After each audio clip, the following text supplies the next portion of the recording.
अस्सलाम वालेकुम दोस्तों, मैं हूं प्रवेश संधीला। सोशल मीडिया टॉक शो के साथ हमारे साथ मौजूद हैं इख्तियार Wali Khan sahab, coordinator to prime minister KPK और इतलात व नशरियात के लिए।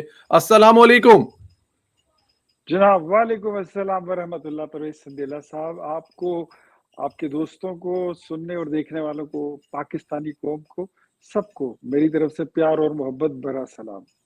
बहुत शुक्रिया। और हमारी तरफ से भी आपको इन दो झंडों के दरमियान में देखकर दिल जो है ना, वो गार्डन गार्डन नहीं बल्कि फॉरेस्ट फॉरेस्ट, जंगल तो छोटा है, जंगल जंगल हो गया है।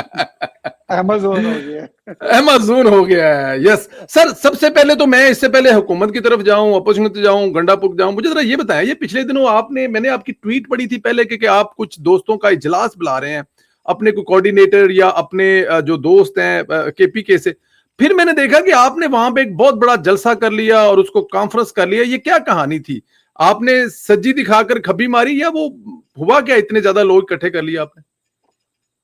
Thank you very much. अच्छा परवेज भाई, वो इजलास ही था। उसको मैंने अभी तक, लोग उसको कहते हैं कि वो कन्वेंशन था या कोई जलसा था, लेकिन दैट वाजंट लाइक, अच्छा जी। दैट वाज प्योर इजलास ऑफ ऑफिस बेयरर, जो हमारी पार्टी के यूथ के ओहदेदार हैं, ओहदे। प्रोविंशियल लेवल के, प्रोविंशियल लेवल के। खैबर पख्तूनख्वा के 7 डिविजन्स हैं, उसके तकरीबन कोई 40-45 डिस्ट्रिक्ट्स हैं उसके, और 165 तहसीलों के वो ओहदेदार थे। ये ओहदेदारों का इजलास था। और मजे की बात आपको बताऊं, जो आपको कन्वेंशन लग रहा है या जलसा लग रहा है, हमारे पास इससे, अब हम जब अगले टीयर में जाते हैं तो वो फिर हमारा यूनियन काउंसिल का आता है, जिसमें हमारे पास 1000 यूनियन काउंसिल हैं, और 1000 यूनियन काउंसिलों के फिर ओहदेदार हैं, और तकरीबन 4000 प्लस हमारे पास विलेज काउंसिल हैं, जिसके ओहदेदार ऑन ग्राउंड मौजूद हैं। और ये मियाँ नवाज शरीफ के और इस सबसे लाली परचम के, मुस्लिम लीग नून के, दो कौमी नजरिया पाकिस्तान के, वो पाकिस्तान के नजरियाती सरहदात के मुहाफिज हैं। ये टीम इस हमारे बात पास का इस मौजूद है। बात का इस बात का मुस्लिम लीग नून की क्यादत को पता है? मेरे ख्याल में ये सिर्फ मरियम नवाज को शायद पता है, क्योंकि ये टीम उन्होंने बनवाई थी, और हम्म। उन्होंने मुझे कहा था कि इख्तियार भाई मेरा साथ दे, हम यूथ को बनाना चाहते हैं।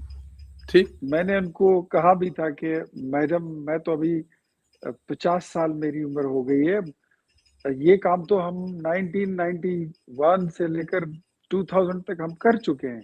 उन्होंने कहा एक बार फिर रिपीट करते हैं, पार्टी के लिए कुछ काम करते हैं। मैं कहा बिल्कुल ठीक है। तो आपको तो पता है कि मुझे ये ईगो प्रॉब्लम नहीं है कि मैं क्या हूँ क्या नहीं हूँ, मेरे पास मुझे कोई ओहदा छोटा दिया जा रहा है, बड़ा दिया जा रहा है, लेकिन बट मुझे अगर कोई काम दे तो I believe in team work, because if there is a team work, there will be a dream work. तो true. I believe in it. तो मैं उसमें बिलीव करता हूँ, और मरियम बीबी को पता है, और मेरे ख्याल में उन्होंने वजीर आजम साहब को भी बताया है कि we have a very good organised and disciplined force in Khyber Pakhtunkhwa in shape of youth हमारे पास है। और मियाँ नवाज शरीफ साहब को भी शायद मेरे अंदाजे के मुताबिक ये इल्म है कि हमारे पास ये स्ट्रक्चर मौजूद है। मैंने आपसे ये सवाल इसलिए किया था कि पहली दफा इलेक्शन लड़ने वाले जो सिंध के प्रेसिडेंट है बशीर मेमन साहब, वो 93,000 वोट भुट्टो खानदान के घर के अंदर से ले गए। पहली दफा इलेक्शन लड़ा उन्होंने। ये मैं सिंध की, अंदरून सिंध की बात कर रहा हूँ। अब केपीके में अगर आप जो तादाद बता रहे हैं, मतलब कि किस लेवल पे पाकिस्तान मुस्लिम लीग नून का वर्कर जो है वो सरगर्म भी है, वो रजिस्टर्ड भी है, उसके पास ओहदे भी हैं। और इसी तरह बलोचिस्तान के भी यही हालात हैं कि बलूचिस्तान में भी क्यादत जो है, अगर वो जाए तो लोग राहें बिछाकर बैठे हुए, लेकिन आई डोंट नो क्यादत क्यों इस पर वो नहीं जा रही। लेकिन शायद अभी हुकूमत मसरूफ है, लेकिन अभी चले आ जाए, इस साइड पे आ जाए। मुझे जरा ये बताएं कि केपीके में क्या हाल है? आपने ओहदे का जो हलफ उठाया, तो क्या वहां के जो नौजवान है, मेरे ख्याल में आपका टारगेट भी वही होंगे।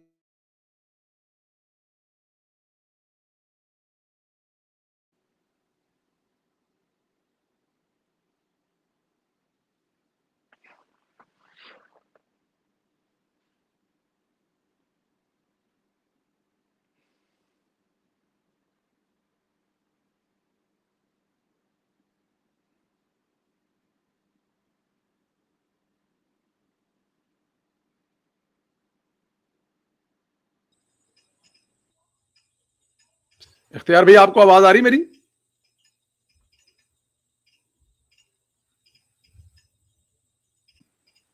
جی اختیار بھائی بتائیے گا، عہدہ اٹھانے کے بعد کے پی کے میں آپ پہلی دفعہ جو ہے وفاقی حکومت کے نمائندے بن کر گئے ہیں، تو کیا دیکھا ہے، کیا ایسی کچھ چیزیں ہیں جس میں آپ کام کرنے والے ہیں، کر رہے ہیں، نوجوانوں کے بارے میں یا دوسری چیزوں کے بارے میں کچھ بتائیں گے؟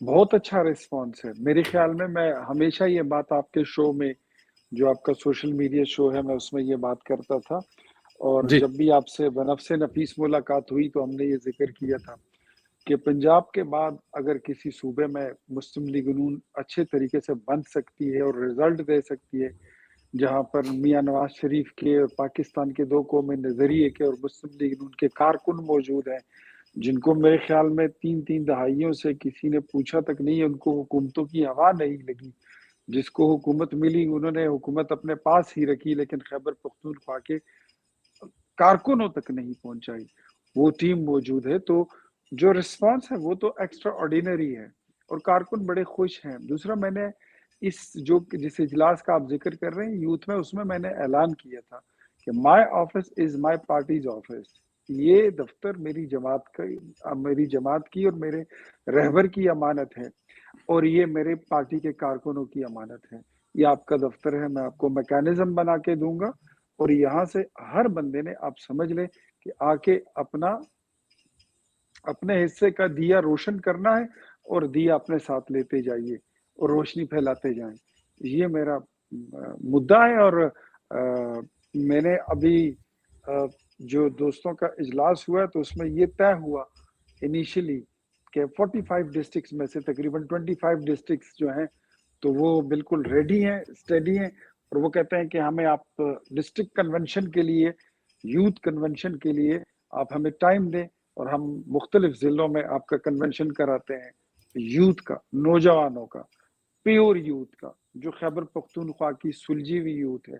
آپ نے دیکھا ہوگا ہمارے اجلاس میں کہ وہ کس طرح ڈسپلن نظر آ رہے تھے، وہ لڑکے جو تھے وہ باقاعدہ جیسے تربیت یافتہ کارکن ہوں، وہ ان کے ہاتھ میں بندوق نہیں تھی، ان کے منہ پہ گالی نہیں تھی، ان کے چہروں پہ ایک مسکراہٹ تھی، اور ان کے آنکھوں میں ایک امنگ تھی پاکستان کے، ایک خوددار، خود مختار اور خوشحال پاکستان کی امنگ لے کر وہ وہاں پر موجود تھے۔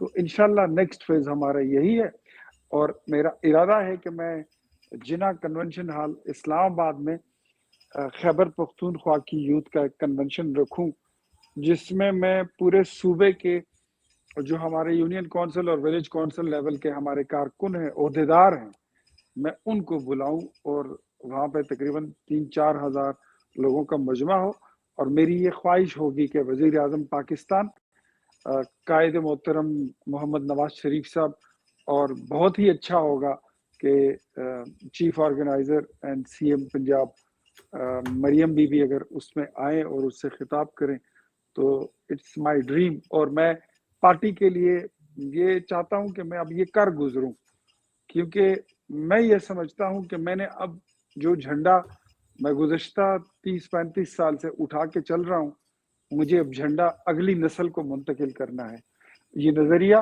مجھے اگلی نسل کے لیے میں نے ان کو منتقل کرنا ہے، یہ سوچ، یہ فکر اقبال اور یہ قائد اعظم کا ویژن، یہ ہم نے اگلی نسل کو دینا ہے کہ وہ اب اس کو آگے لے کے چلیں۔ تو یہ نہ ختم ہونے والا سلسلہ ہے، ہم رہے نہ رہے، پاکستان رہے گا، اور یہ نظریے یہ زندہ و تابندہ رہیں گے۔ انشاءاللہ بالکل، ہماری دعائیں بھی آپ کے ساتھ ہیں، کیونکہ آپ کو اس میں دعائیں کی بہت زیادہ ضرورت ہے، جو بڑے بڑے نام لیے ہیں نا وہ دعاؤں کے بغیر تو آئیں گے نہیں، تو دعائیں ہماری آپ کے ساتھ ہیں تاکہ وہ بھی پہنچے۔ مجھے ذرا یہ بتائیں کہ یہ آپ کے صوبے میں کے جو وزیر اعلیٰ ہے انہوں نے کہا میں نے اللہ تعالیٰ کی ذات کو میسج کیا ہے، ٹیکسٹ کیا ہے، یہ حالت کب ہوتی ہے کہ آپ رب کو ڈائریکٹ ٹیکسٹ کرتے ہیں، اور یہ کیسے ممکن ہوتا ہے، ذرا بتائیے تو صحیح۔ اچھا، یہ پرویز بھائی، یہ کمیونیکیشن کا یہ اکوپمنٹ جو ہے نا، یہ صرف پی ٹی آئی والوں کے پاس ہے۔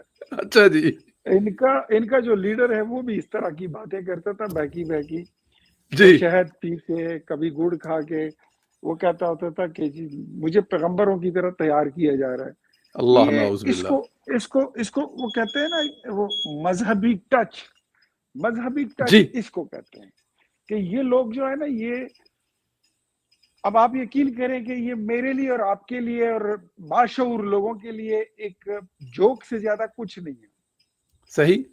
لیکن کچھ لوگ ایسے ہیں کہ وہ یہ بھی کہتے ہیں کہ ہاں گنڈا پور صاحب نے اللہ کو ٹیکسٹ کیا ہے اور اس کے جواب میں پھر اللہ نے توبہ نعوذ باللہ وہ شعر جو اس نے پڑھا گنڈا پور صاحب نے جو کہتا ہے کہ تمنا وہ تمنا ہے کہ جو مر کے بھی نہ پوری ہو جو ہر اور جو دل ہی دل میں رہ جائے اسے ارمان کہتے ہیں. مجھے تو وہی بات یاد آئی کہ ہزاروں خواہشیں ایسی کہ ہر خواہش پہ دم نکلے. دم نکلے. دم نہیں بلکہ دم نکلے. چلے بالکل ٹھیک ہے. اچھا ذرا یہ بتائیں کہ اقتدار اس وقت آپ لوگوں کے ہاتھوں میں ہے تو میاں نواز شریف صاحب اور مریم نواز سے کم از کم ملنے سے تو کوئی ایشو نہیں ہوا کرتا تھا, ملنے دیا جاتا تھا, آپ بھی ملنے والوں میں شامل ہوتے تھے. تو اب عمران خان سے کیوں نہیں ملنے دے رہی آپ کی حکومت, خاص طور پہ اس کی بہنوں کو کیوں نہیں ملنے دے رہے آپ لوگ؟ دیکھیں پرویز بھائی, میں آپ کو ایک بات بڑی آنیسٹلی بتاتا ہوں, جی. اس میں کوئی لگی لپٹی بھی نہیں ہے, اس میں کوئی جھوٹ بھی نہیں ہے, اس میں کوئی ملاوٹ بھی کرنے کی ضرورت نہیں ہے. Since you know very well کہ مسلم لیگ نون کی قیادت کبھی بھی یہ نہیں چاہتی کہ ان کی وجہ سے کسی کی فیملی کو اذیت ملے, کسی کو تکلیف ہو, ملاقاتوں میں کوئی پرابلم ہو. میں نے یہ بات پہلے دن کر دی تھی کہ عمران خان جو عمران خان ہے وہ خود بڑے سیلیکٹیو ہیں اور وہ بڑے فوکسڈ ہیں. یہ اس کے کارکنوں کو نہیں پتا ہوگا, لیکن جو اس کے قریبی دوست ہیں ان کو پتا ہے. ہی از اے سیلف سینٹرڈ مین, وہ اپنی ذات سے آگے کچھ نہیں سوچتا. جس بندے نے ماں کے ساتھ وقت نہیں گزارا, جس بندے نے باپ کے پاس وقت نہیں گزارا, جو بھائیوں کو اور بہنوں کو کچھ نہیں سمجھتا, مطلب وہ کسی رشتے کو نہیں کچھ سمجھتا. پہلی بیوی دیکھ لیں جو بقول ان کے کہ وہ بڑا کچھ چھوڑ چھاڑ کے آئی تھی برطانیہ سے ان کے پاس رہنے کے لیے, اس کے ساتھ کیا ہوا. ریحام خان کو دیکھ لیں جس کی ان کے ساتھ شادی ہوئی, اس کے ساتھ کیا ہوا. اور اب جو ان کی بیوی ہے جو بشرا بیوی ہے, مجھے وہ بیوی تو کم وہ مرشد ہی لگتی ہے, اس لیے کہ اب تک اگر بات بنی ہوئی ہے تو وہ مرشد زیادہ ہے, وہ بیوی نہیں ہے. ادروائز عمران خان کی زندگی میں کوئی خونی رشتہ, کوئی بنا بنایا رشتہ, اس کی کوئی اہمیت نہیں ہوتی. اور عمران خان نے اپنی بہنوں کی ملاقاتوں پر خود پابندی لگائی ہوئی ہے.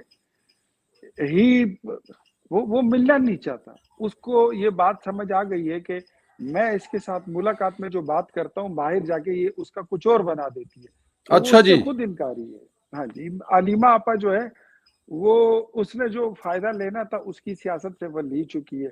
اب ہمیں کیا پتا, پی ٹی آئی کے اپنے لوگ یہ باتیں پھیلا رہے ہیں کہ علیمہ آپا سے عمران خان اس لیے بھی ناراض ہیں کہ جو یہ پی ٹی آئی کے لوگ کہہ رہے ہیں کہ جو وکیلوں کی مد میں پیسے اربوں روپے جو سلمان رکرم مہاراجہ صاحب ہیں انہوں نے لیے ہیں, اور اس میں جو ہے تو علیمہ آپا نے اس میں بھی کٹ لگایا ہے. تو یہ ان کے تو سارے مسئلے ہی پیسوں کے ہیں, ان کا تو جھگڑا ہی سارا مال و دولت مال و زر کا ہے.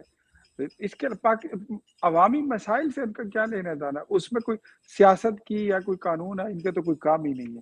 آپ دیکھ لیں, اور اگر میری اس بات کو آپ کمپیئر کریں تو بشرا بیوی کے گھر والے اس کی فیملی کی سارے ملاقاتیں ہو رہی ہیں, وہ پھر کیسے ہو رہی ہیں؟ وہ ایزیلی ہوتی ہیں, ان کی نہیں ہوتی, کیونکہ عمران خان خود نہیں چاہتا کہ وہ ملے ان سے. ٹھیک, بالکل ٹھیک ہے. ابھی کچھ ریسنٹلی کچھ سینیٹرز اور کانگریس مین امریکہ سے آئے ہوئے تھے, وہ کافی زیادہ ملاقاتیں ہوئی ہیں حکومت سے, وزیر اعظم سے, چیف آف آرمی اسٹاف سے, اور ظاہر ہے امبیسی میں ایک فنکشن بھی ہوا ہے, اور یہاں پر تو انہوں نے کوئی ایسی بات نہیں کی, لیکن شہباز گل صاحب دعویٰ کر رہے ہیں کہ وہ ایک بہت بڑا کوئی دھماکے دار اعلان کرنا جا رہے ہیں. تو کیا وہ کوئی پھر وہاں جا کر شہباز گل صاحب کامیاب ہو گئے ان کو کنونس کرنے میں کہ عمران خان کے حق میں وہاں سے کوئی کمپین چلائیں؟ حالانکہ وہ اسلام آباد سے گئے ہیں, تو یہاں پر انہوں نے کوئی بات نہیں کی سینیٹرز نے. شہباز گل جو ہے نا, وہ اگر اس طرح کی بونگیاں نہیں ماریں گے جی. تو شہباز گل کی ویڈیو کون دیکھے گا؟ ہم اور جن بیوقوفوں کو اس نے اپنے پیچھے لگایا ہے جس کی وجہ سے وہ ڈالر کماتے ہیں, تو شہباز گل کی تو آمد ہے, اس کا تو نان نفقہ رک جائے گا. शहबाज गिल से तो बंदा पहले ये पूछे कि पहले तो दसो ना कि जो आपने प्रोपेगेंडा किया था और आपने एक हाइप क्रिएट किया था कि ये इलेक्शन होने लगा है और फिर आ जाएंगे ट्रम्प पाजी, तो ये ट्रम्प का इलेक्शन होगा और ये इमरान खान फिर जो है वो रिलीज होगा और वो फिर वजीर आजम बन जाएगा। अच्छा, उसके बाद फिर वो कह रहे थे कि जी रिचर्ड पाजी के ट्वीटें शुरू हो गई हैं और रिचर्ड की ट्वीटें भी बंद हो गई। वहां से फिर अमेरिका के मतलब बीच में चलते चलाते ये सारी चीजों पे अब कितने डॉलर, कितने हजार या लाख डॉलर जो है वो शहबाज गिल कमा चुका है, इसका अंदाजा आप करें या उसके व्यूअर्स कर लें कि इन बातों पे और इन प्रोपेगेंडों पे कि अक्टूबर में इमरान रिहा होने लगा है, नवंबर में होने लगा है, 26 नवंबर फाइनल कॉल है, फिर उसके बाद अमेरिका का इलेक्शन, फिर रिचर्ड का, फिर अमेरिकी दफ्तर खारिजा का एक उसकी एक स्टेटमेंट लेके, और एंड वो क्लोज इस बात पे हुआ कि अमेरिकी दफ्तर खारिजा की जो स्पोक्स लेडी है उन्होंने कहा, स्पोक्स पर्सन जो थी, नाम मैं भूल गया उसका, उन्होंने कहा we have got nothing to do with the matter of Imran Khan. कौन इमरान खान, कैसा इमरान खान, हमारा तो कोई ताल्लुक नहीं है। तो उसके बाद से तो मेरे ख्याल में ये कहानी क्लोज हो गई है। तो शहबाज गिल जो चूरन बेचना चाहते हैं वो मजीद नहीं बिकेगा, और उसको भी ये कह दूं कि इंशाल्लाह ये जितनी बदमाशियां इन्होंने कर ली थी वो कर ली हैं, अब मजीद इंशाल्लाह बदमाशियां नहीं चलेंगी। अब पाकिस्तान ने अपने पोजीशन ले ली है, रियासत ने अपनी पोजीशन ले ली है, तो अब वो चीजें जो है ना, पहले जो आप करते थे वो सॉफ्ट स्टेट था, अब आपको एक हार्ड स्टेट सामने से मिलेगा, और हार्ड स्टेट क्या होता है that's you know very well. ठीक है, हार्ड स्टेट क्या होता है हमें पता है, हमारे पास अभी 3 मिनट बाकी हैं। सर मुझे ज़रा ये भी फरमा दीजिएगा, पिछले दिनों यहाँ पर एक बड़ा कट हुआ है ओवरसीज़ पाकिस्तानियों का। सुना एक बड़ी तादाद में ओवरसीज़ पाकिस्तानी आए हैं और ओवरसीज़ पाकिस्तानी जो इस वक़्त पाकिस्तान में तरसीलात भेज रहे हैं, वो भी काफ़ी 4.1 बिलियन बताई जा रही है और वो तारीख की बुलंद तरीन है। तो क्या इसको कैसे समझते हैं कि इमरान खान साहब का वो जो एक सहर में मुब्तला थे ओवरसीज़ पाकिस्तानी, उसको तोड़ने में शहबाज शरीफ की हुकूमत कामयाब हो गई है? जो पैसे भी आ रहे हैं और खुद भी वो आ रहे हैं, इस पर क्या फरमाएंगे आप सर? देखिए, इमरान खान के कोई शहर कुछ भी नहीं है। मैं कल भी मैं मंसूर अली खान साहब के शो में बैठा हुआ था, मैंने ये बात बड़ी ओपनली की है कि लीडर इस मुल्क में नवाज शरीफ है। नवाज शरीफ कल भी लीडर था, वो आज भी लीडर है। अल्लाह उनको 100 साल की जिंदगी दे, सेहत और सलामती के साथ, इज्जतों के साथ। नवाज शरीफ आज भी इस मुल्क का सबसे बड़ा लीडर है, और ओवरसीज पाकिस्तानी के लिए प्रैक्टिकली अगर किसी ने किया है तो मेरे ख्याल में वो नवाज शरीफ है और उसकी जमात मुस्लिम लीग नून है। और अब उसके लिए जो उन्होंने उस वक्त खोला था ना ग्रीन चैनल, मेरे जी। ख्याल में वो कहीं भी नहीं था, और आज तक लोगों को वो भूलना भी नहीं चाहिए और भूलेगा भी नहीं। और अब जो स्टेप्स उठाने जा रहे हैं वजीर आजम शहबाज शरीफ, तो समझ लें कि वो he is following the footsteps of Mian Mohammad Nawaz Sharif. वो नवाज शरीफ के नक्शे कदम पे चल रहे हैं, और इंशाल्लाह अजीज अब बहुत कुछ बढ़ के करना चाहते हैं। तो इमरान खान जो है, he was a celebrity, he was a play boy, और उसकी शोहरत जो है, मैं उसकी शोहरत और बदनामी जो है उसमें कुछ ज्यादा फर्क नहीं है। बदनाम लोगों के भी बड़े फैन फॉलोअर्स होते हैं, मैं देखा है, आपने भी देखा है। आपने देखा होगा कि कुछ लोग फिल्म में हीरो को पसंद करते हैं, कुछ लोग होते हैं वो हीरोइन को पसंद करते हैं, और कुछ लोग ऐसे भी होते हैं जो विलन को देखने के लिए फिल्म देखते हैं। तो हर बंदे की अपनी एक फॉलोइंग होती है, इसी तरह इमरान की भी जो एक मखसूस फॉलोइंग है, वो उसकी जहनीत और उसकी सोच वाले लोग हैं। तो वो मैं नहीं समझता कि अगर ये जमात होती, मैंने कल भी एक शो में इनको चैलेंज किया था, मेरे साथ पीटीआई के कुछ साथी बैठे हुए थे, कोई अरकान पार्लियामेंट थे, मैंने कहा 10 लोग आप एक कमरे में बैठ जाए 1 घंटे के लिए, आप बैठ सकते हैं? मैंने कहा बाहर निकलोगे तो किसी का गरेबान फटा होगा, किसी का पांचा फटा होगा, किसी का दामन नहीं होगा, किसी का ये जगह जो है लाल हुई होगी, कोई इधर काले निशान पड़े होंगे, ये तो बर्दाश्त नहीं कर सकते हैं। कल्ट फॉलोइंग आप इसको कहते हैं, ये एक फितना फसाद वाली फॉलोइंग है, नथिंग मोर, इससे ज्यादा ये कुछ नहीं है। तो मेरे ख्याल में जो ओवरसीज के लिए जिसको आप कहते हैं ना, वो उनको अपने सिर्फ ओवरसीज के लिए, इनफैक्ट इमरान खान ने प्रैक्टिकली कुछ किया तो नहीं था, उन्होंने तो सिर्फ नैरेटिव गढ़े थे और उस नैरेटिव को काउंटर करने के लिए, उसको मलियामेट करने के लिए मेरे ख्याल में शहबाज शरीफ इज द वन जो अपना एक अलग सा प्रोग्राम दे रहे हैं और वो दे चुके हैं, और इंशाल्लाह उस पर चल के हम ओवरसीज पाकिस्तानीज को अपने सीने से लगाएंगे। इख्तियार भाई, बहुत सारी बातें हैं मेरे दिल में करने वाली, लेकिन क्योंकि मैं उस पे क्योंकि जाहिर है आपने अगले प्रोग्राम में भी जाना है और अपने इस वादे को भी पूरा करते हुए अगली बातें अगले प्रोग्राम में, अपना बहुत ज्यादा ख्याल रखें। अल्लाह पाक आपको हिफ्ज़ो अमान में रखे और हमारी दुआएं तो हमेशा आपके साथ। Thank you very much, thank you very thank much. You very much. Pakistan Thank you. जिंदाबाद, मोहम्मद नवाज शरीफ जिंदाबाद, कायद आजम जिंदाबाद। शुक्रिया। जिंदाबाद। Thank you.